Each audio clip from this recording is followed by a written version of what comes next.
साथियों, हमारी सरकार किसानों के कल्याण के लिए, खासकर छोटे किसानों के कल्याण के लिए देश के कृषि जगत के हित में, देश के हित में, गांव गरीब के उज्जवल भविष्य के लिए पूरी सत्यनिष्ठा से, किसानों के प्रति पूर्ण समर्पण भाव से,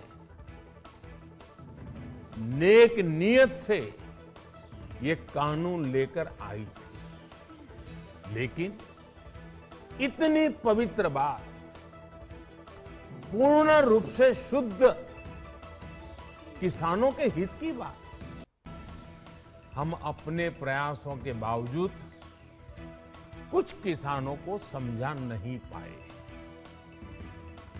भले ही किसानों का एक वर्ग ही विरोध कर रहा था, लेकिन फिर भी ये हमारे लिए महत्वपूर्ण था।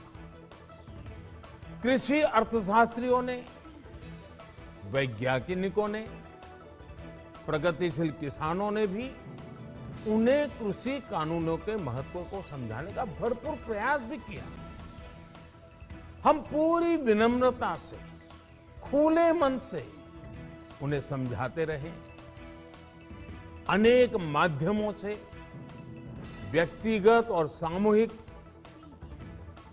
बातचीत भी लगातार होती रही। हमने किसानों की बातों को, उनके तर्क को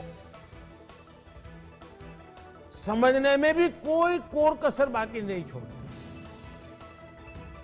कानून के जिन प्रावधानों पर उन्हें ऐतराज था, सरकार उन्हें बदलने के लिए भी तैयार हो गई। 2 साल तक हमने इन कानूनों को सस्पेंड करने का भी प्रस्ताव दिया।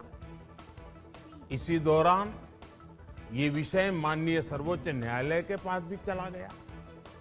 ये सारी बातें देश के सामने है, इसलिए मैं इनके अधिक विस्तार में नहीं जाऊंगा। साथियों, मैं आज देशवासियों से क्षमा मांगते हुए सच्चे मन से और पवित्र हृदय से कहना चाहता हूं कि शायद हमारी तपस्या में ही कोई कमी रही होगी, जिसके कारण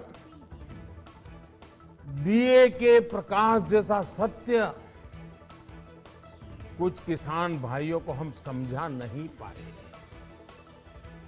आज गुरु नानक देव जी का पवित्र प्रकाश पर्व है।